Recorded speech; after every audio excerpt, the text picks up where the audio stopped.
Hello friends, hi, welcome to our channel. So hi అండి, ఈరోజు recipe వచ్చేసి jangri. So ఈజీగా ఇంట్లో ఎలా చేసుకోవచ్చు రెసిపీ షేర్ చేసుకుంటాను. ఫస్ట్ నుంచి లాస్ట్ వరకు తప్పకుండా చూడండి. ఫస్ట్ టైం మీరు ఛానల్ చూస్తున్నట్టయితే తప్పకుండా సబ్స్క్రైబ్ చేసుకోండి.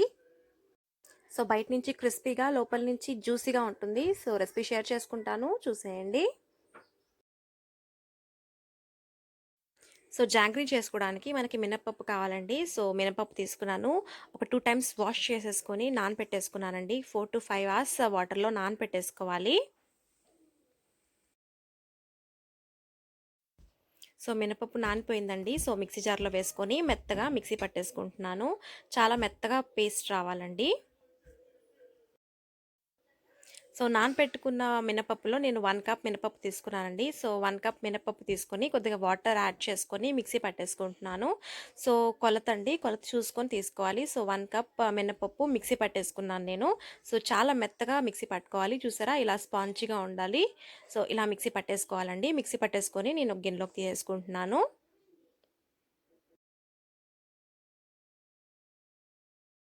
సో నేను 1 కప్ మినపప్పు పేస్ట్ చేసి పెట్టుకున్నానండి. సో సేమ్ కప్తో 1 కప్ కార్న్‌ఫ్లవర్ కూడా తీసుకుంటున్నాను.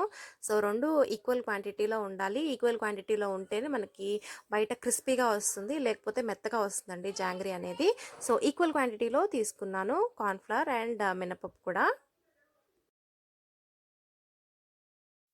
సో బ్యాటర్ అంతా ఒకసారి బాగా మిక్స్ చేసేసుకోవాలి.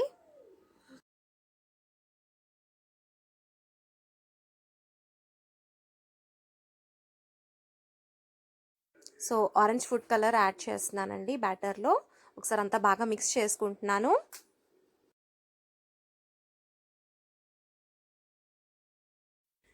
సో బ్యాటర్ అంతా మిక్స్ చేసుకున్నానండి. మరీ పలుచగా ఉండకూడదు, అలానే మరీ గట్టిగా ఉండకూడదు. చూసారు కదా, ఇలా ఉండాలండి కన్సిస్టెన్సీ. సో అంతా ఒకసారి బాగా మిక్స్ చేసుకొని పక్కన పెట్టేసుకుంటున్నాను. సో నెక్స్ట్ పాకం చేసుకుంటున్నానండి. సో 1 కప్ మినపప్పు, 1 కప్ కార్న్‌ఫ్లవర్ తీసుకున్నాం కాబట్టి 2 కప్స్ షుగర్ యాడ్ చేస్తున్నాను. సో 1 కప్ వాటర్ యాడ్ చేసుకొని పాకం పట్టేసుకుంటున్నాను. సో మనకి తీగ పాకం రావాలండి. సో ఇలాచీ దంచి యాడ్ చేసుకుంటున్నాను అండ్ హై ఫ్లేమ్లో మగ్గిచ్చేసుకుంటున్నాను. తీగ పాకం వస్తే రెడీ అయిపోయినట్టు.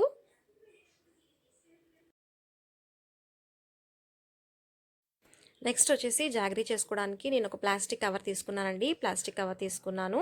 సో పాల ప్యాకెట్ అయినా తీసుకోవచ్చు, లేకపోతే జిలేబీ డబ్బా ఉంటుంది కదా, సో అదైనా తీసుకొని యూస్ చేసుకోవచ్చు.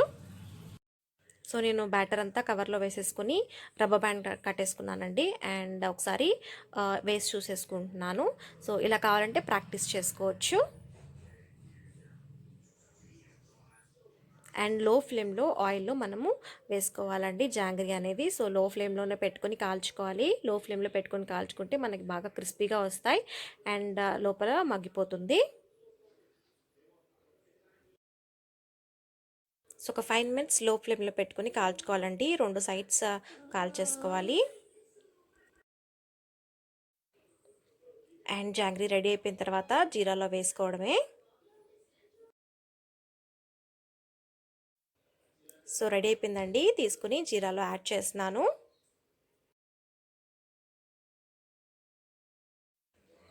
సో జీరాలో వేసిన తర్వాత ఒక 2 సైడ్స్ డిప్ చేసేసి మనం ప్లేట్లో తీసేసుకోవడమే. ఎక్కువసేపు నానబెట్ట అవసరం లేదు.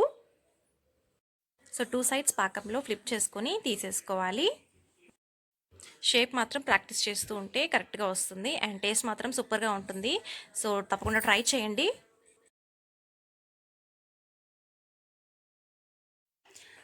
సో చూసారు కదండి, చాలా సింపుల్గా జాంగ్రీ ఇంట్లోనే తయారు చేసుకోవచ్చు అండ్ చాలా టేస్టీగా, జ్యూసీగా ఉంటుంది. సో తప్పకుండా ట్రై చేయండి. మరిన్ని వీడియోస్ కోసం లైక్, షేర్ అండ్ సబ్స్క్రైబ్ చేసుకోండి. Thank you for watching.